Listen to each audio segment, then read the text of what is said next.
Hello students, welcome to EPG Pathshala.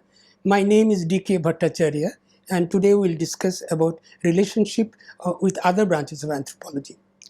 If we take a very oversimplistic definition of anthropology, very oversimplistic, then it will mean that it studies man in time and space. Now you can study man to the last level of his cell, his marrows, his bones and everything. Still you won't know whether he was a Hindu or a Muslim or whether he used to speak Tamil or Telugu. In other words, man is the only animal in the animal kingdom which does not have a behavior which is species specific. That means man in Japan does not speak the same way as man in South Africa. But a dog in Japan speaks the same way as the dog in South Africa. Meaning thereby a dog has a species specific behavior whereas man does not have a species specific behavior. In other words, in order to satisfy the grand definition that we study man in time and space, we have to say we study man in his behavior as also in his physical dimensions. In other words, in living man, we have to study the behavior, that is behavioral anthropology, or call it cultural anthropology, and the physical dimension which is done by physical anthropologists. But what about the other part of the definition? The other part of the definition was it studies man in time and space. That means it studies man of the past as well. So if you study the man of the past, you have to study his cultural behavior as also its physical dimension. And the cultural behavior of man in the past is studied by prehistoric archaeology. And the physical dimension of man of the past is studied by human paleontology. We must add here one point, that these past studies are reconstructive studies and they are not empirical realities. They are not empirical because you have to reconstruct. For instance, you don't know the skin color of past man, you don't know the eye color of past man. The same way, you do not know many of the behavior of the past man. Only those behavior of the past man we are trying to reconstruct, those who have left a product of the behavior. So the product of the behavior is the antiquity, which is our raw material, which is our data, on the basis of which we reconstruct behavior. Thus, we can say that we have studied man of today as also man of yesteryears. Having said as much, we find that the only branch of anthropology which is very close to archaeology and the work of archaeologists is physical anthropology. Physical anthropologists are all the time doing fossil hunting, at least in the last century. And the fossil hunting has gone hand in glove with the hunting of the cultural material that comes with the fossils. For instance, in Dusseldorf, we found tools as also the Neanderthal skull. So we have the tools, the product of behavior, along with the fossils in all the African sites, in Lake Turkana, for instance, or the Olduvai Gorge and so on. So the subject which goes hand in hand with archaeological enterprises is physical anthropology, a branch of physical anthropology. Let us look how physical anthropology relates itself to archaeology. Number one, physical anthropology talks about man's adaptive success. If there is a species which has an adaptive success, its adaptive success depends on several factors. One of the main factors on which its adaptive success depends is its ability to obtain resource from the environment. How do you obtain resource from the environment? A monkey obtains resource from the environment by way of his own hand and teeth. But a man, the moment he enters the genus Homo, he tries to retrieve the resource potential of a given ecosystem by way of tools. So he is the manufacturer of tools. The tools, therefore, are a media through which the resource is retrieved. And the success in your resource retrieval gives you success of survival strategy, and survival strategy success gives you adaptational success. In other words, the evolutional parameters which makes the fossil man change from one level to the other entirely depends on his cultural success. So here are two dimensions which goes hand in hand, which of course cannot be proved but can be argued out. And therefore, physical anthropology is one of the branches of anthropology which is very close to the working of an archaeologist. In fact, an archaeologist all the time uses terms of physical anthropologists in order to talk about adaptational success. The adaptational success also depends on another branch. If you have hunger for two persons and two persons retrieve material from the environment, then you cannot have these two persons take care of 4 hungers or 5 hungers. So in other words, number of people in a band determines the success of adaptational resource retrieval potentiality. The resource that you retrieve from the environment will be 100 times more if you have 100 members in the band. So in other words, paleodemography is closely related to adaptational success as well. So we have seen how physical anthropology is very closely related to archaeology, but it is also very closely related to paleodemography. So if you have paleodemography, you have also to ask for what causes the increase in the population.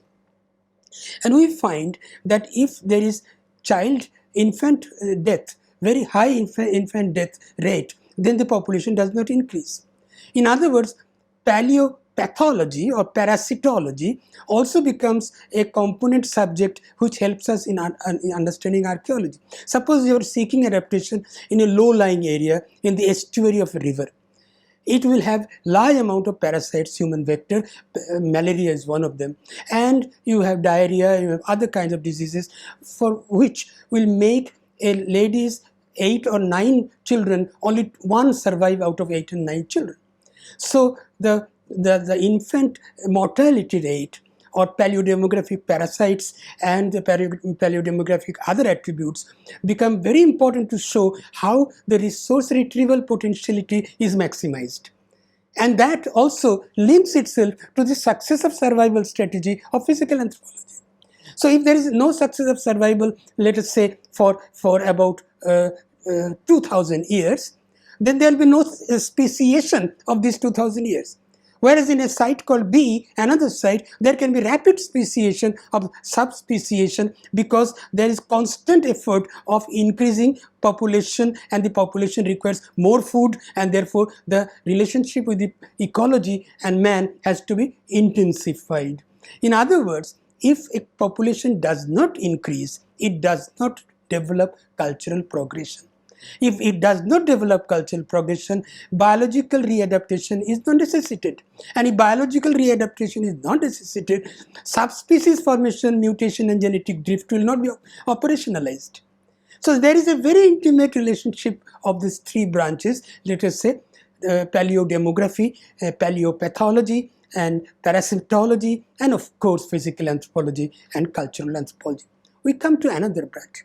We are talking in the air. This happens, that happens. The resource is from the ecosystem. So we have to have some idea of what kind of ecosystem man has sought adaptation to.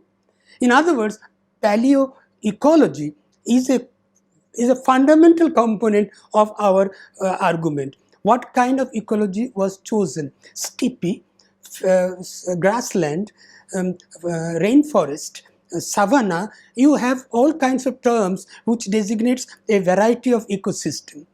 And you know, man developed, or the species Homo evolved in a savanna land. So you have grassland which has played a very important role in adaptational success.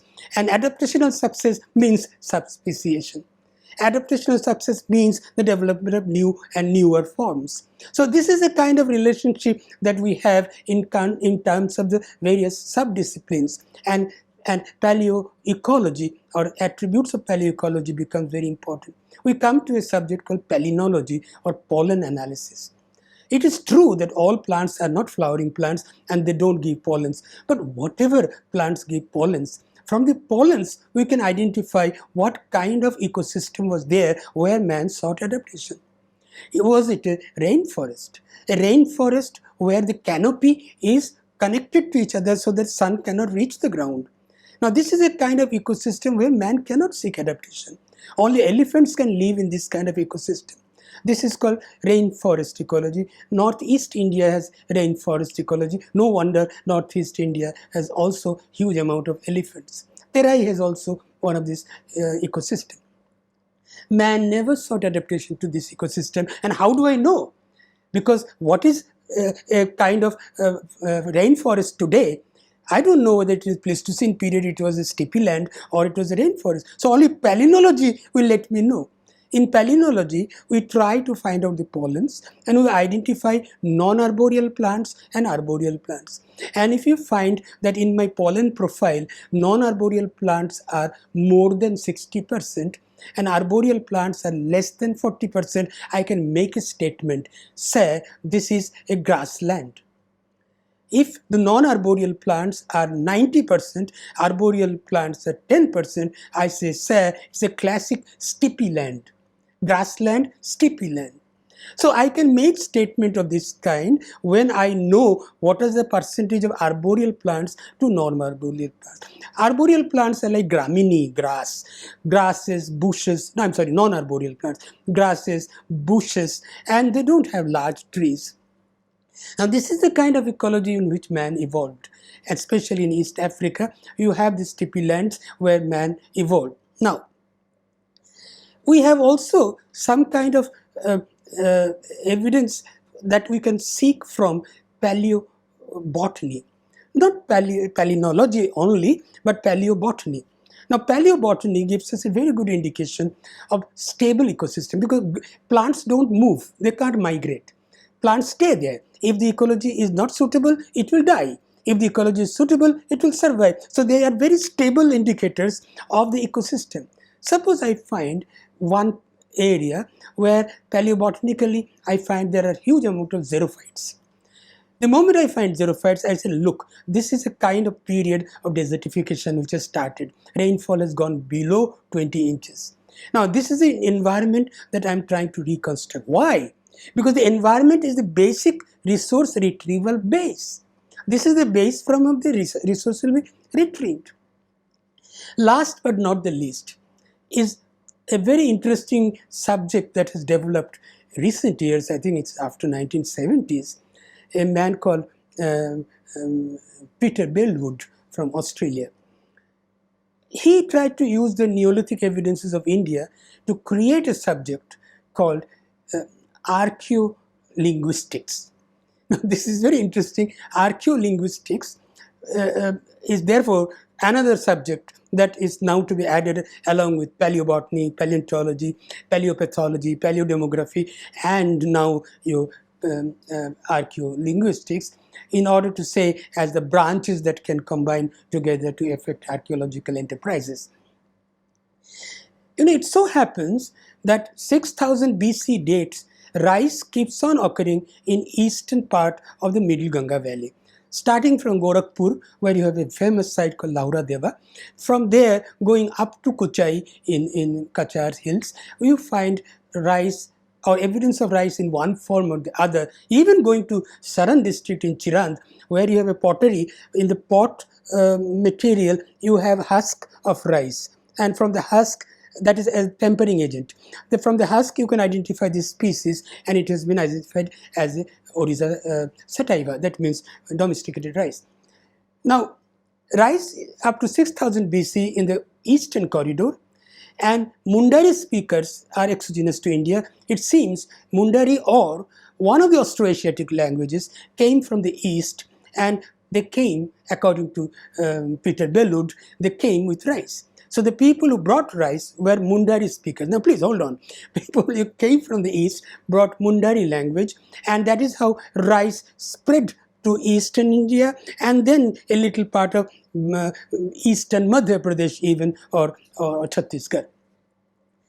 The same date, 6000 BC, you have western corridor of India, Mehergarh, Kiligul Muhammad, Dam Sadat, this entire belt of western India. You have wheat and barley. Now we know Indo-European language is exogenous to India. It has come from outside, Altaic or Indo-European. I don't say Indo-Aryan, but I'm saying Indo-European. So Peter Bellwood says that rice, while rice brought Mundari language from the east, wheat and barley brought Indo-European language from the west. So for somehow the language and the seed of adaptation, a kind of subject was created. Now, it is very interesting. Its language spreads very fast if the people are moving. But agriculture by definition is something where people don't move. People select a land and they have to wait for 90 days for the seed to ripen and to make the harvest. So since these communities don't move, this language remain isolated with the crop. So the crop came and the cultivators made it. This is another point. Rice is not an easy crop to plant. It requires double plantation, and it was some kind of a spatial habit of these people who brought this culture of rice plantation. Wheat and barley, of course, can be planted the way from the Zagros mountain in Syria and Tel Moribad in Middle East. We have sites where wild barley is growing even today. So you have wild seeds, and from there they have brought it down and in bogs and little river banks, narrow strips of alluvial soils, they have started farming. But the point that they brought a language with it makes it a very interesting study. It's not very much accepted, this archaeolinguistic of Peter B. Lund, but then it is a very fascinating branch that has been added in the recent years. The interesting point is that after a while, this is 6000 BC, Lahuradeva in Gorakhpur and Mehergarh in Baluchistan. Bring it to 3000 BC, or it's about 2700 BC. When you go to Harappa, which is also in the western area, Harappa is in Rajasthan, in Haryana, and of course in Punjab and Sindh. This entire belt of Harappan culture, we have rice. So rice somehow has moved from Lahuradeva, from east. There was no rice in Mehergarh. So rice somehow has moved from east to the west. Now let us look at the western sides. Eastern sides. You have in Middle Ganga, Taradi, you have Jhusi, you have many sites which are New Chalco sites, and here you find wheat. So there seems to be a double way migration of rice cultivators going to the west and the wheat cultivators going to the east. So a kind of amalgamation of the technology of these two cultivation of primary cereals that form the mainstay of Neolithic culture of India, having developed in this manner. Having said as much, we'll see that it is very difficult to find out or itemize name of subjects which are related to archaeology. You can go on and on and on. I'll give you one example. How physical anthropology is linked with archaeology. Man became, after he became Homo erectus 1.8 million years ago, man became daytime hunter.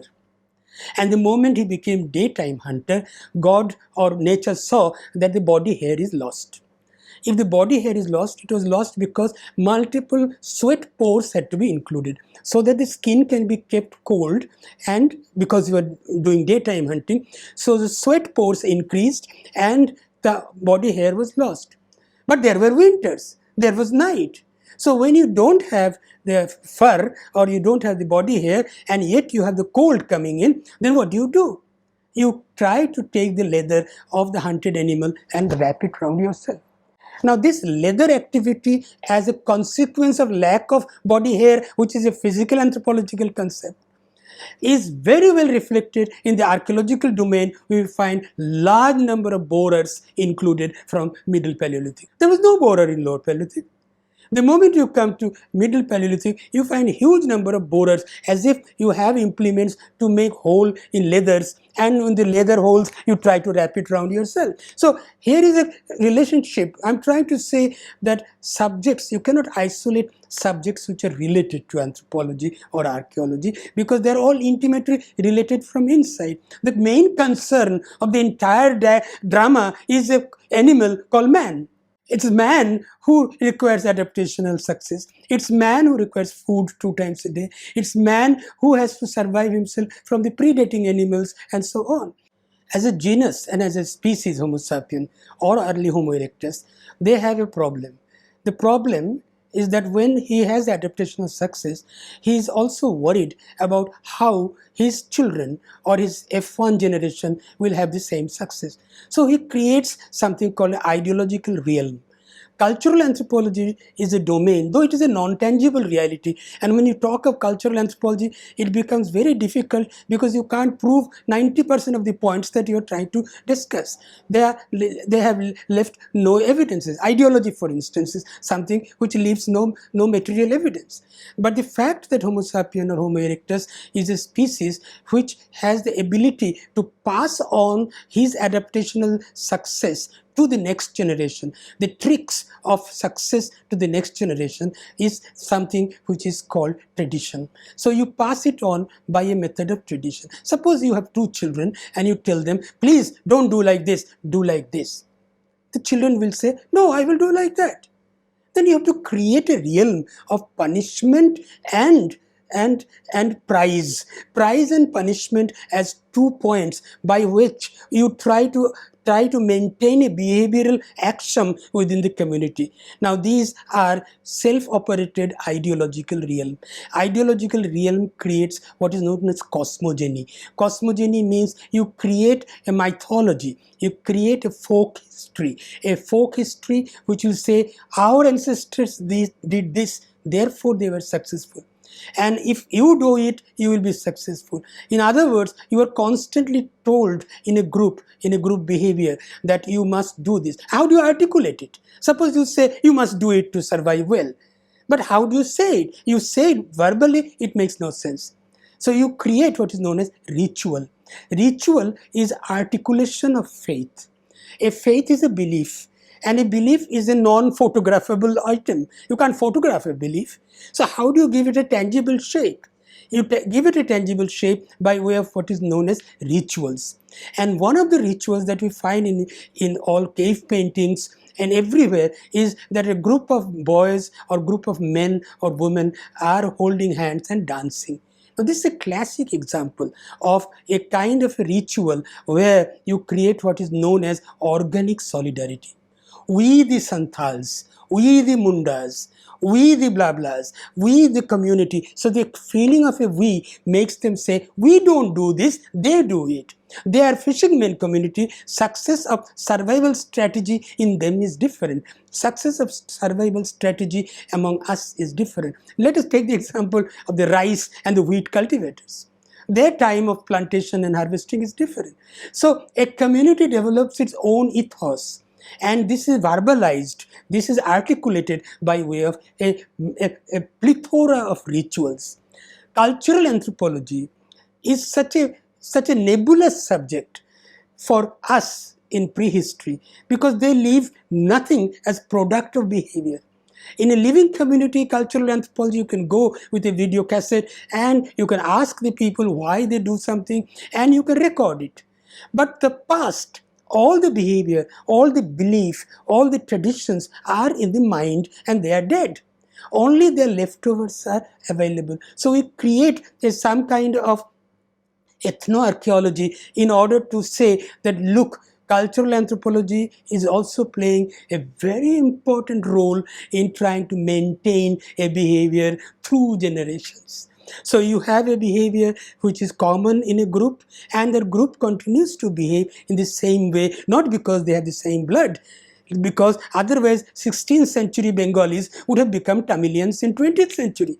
What is it that maintains the 16th century Bengalis as Bengalis in 20th century, or the Eskimos remain the Eskimos? The point I'm trying to make is it is not the blood, it is the articulation of faith by way of which the feeling of we is inculcated in them by constructing a plethora of mythologies. Now these mythologies are usually referred to in technical term as cosmogony. Cosmogony is the mythology of origin. Every community creates a mythology of origin and it transfers it to the community members by way of which is called rituals. So ritual is a mechanism of articulation of faith. Why? Because faith is not photographable. Faith is not tangible. You can't hold faith and show faith. So the only way you can articulate faith is by way of a vivid, a very dynamic ritual.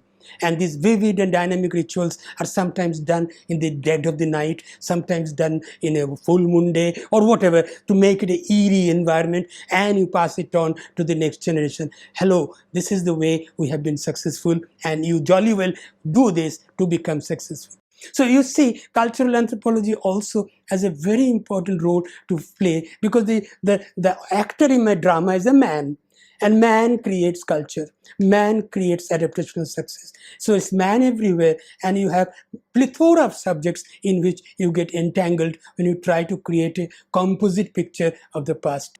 Let us conclude now. We have started with the relationship of various subjects with anthropology, and these various subjects of anthropology that are related in terms with archaeology. And while doing so, we found the closest one is physical anthropology, because both physical anthropologists, at least in the last century, and the archaeologists are fossil hunters. They are all the time doing extensive exploration to hunt for fossils, because they had the missing link fixation in their mind of Charles Darwin, and they wanted to prove the missing link.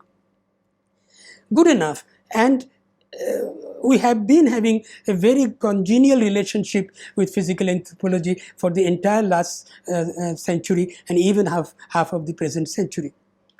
But slowly physical anthropology started diverting into molecular genetics, and this paleontology, or hard evidence of evolution, remained a very restricted discipline in some parts of the world.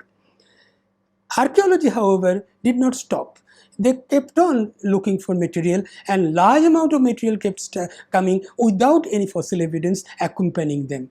So we could now extrapolate and say, in Turkana, in Lake Turkana in East Africa, you have this fossil with this stone tool. So if you don't have a fossil in, let us say, Rajasthan, and you just have the tool, you can extrapolate and say, well, this tool must be belonging to the same period of the taxon of let us say, early erectors.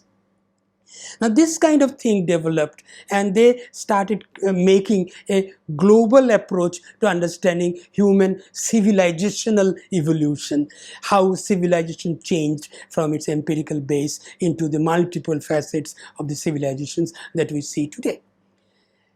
In doing so, we started asking questions about what are the other branches of subjects that we need to consider for understanding, for a fuller understanding of the developmental sequence. And we came first and foremost of all is the adaptational success. Adaptational success depends on how many hands are there to take the, all right, with 2 hands comes a mouth. But if your demography is large, your retrieval is large. So paleodemography becomes very important. In the same way, a paleodemography is indirectly related with child mortality. If your community has large number of children dying at young age, out of a number of children born, say 8 or 9, only 1 survives to maturity, then the child mortality rate is very low and very high. And therefore, if it is so high, then the population remains more or less static. And if the population remains more or less static, adaptational success and resource retrieval potentiality remains static. Such a community does not develop at all. So we try to look at the relationship of paleodemography with adaptational success. But the paramount thing that we have missed in this is the resource retrieval is from the ecosystem. So we must know something about the paleoecology. How is the ecosystem? If the ecosystem is, biodiversity is very rich, then also with a lesser number of demographic content, I can have a huge amount of material for survival. But if the demography is not rich, paleoecology, biodiversity is not rich, then my retrieval will be much lesser. So you find another subject called paleoecology, which becomes important subdiscipline. But paleoecology is a very huge discipline. It depends on paleobotany, paleontology, and you have to go into entirely new branches of disciplines and borrow their expertise in order to understand the ecosystem that man chose to adapt in. My question is one. Man came here and he was a successful man, and he developed from Paleolithic to Mesolithic. Why did he develop? Because he had adaptational success. If he didn't have adaptational success, he will not develop. So this is the kind of paradigm on which I am working, and I find it very, very useful in order to make a mosaic of composite picture.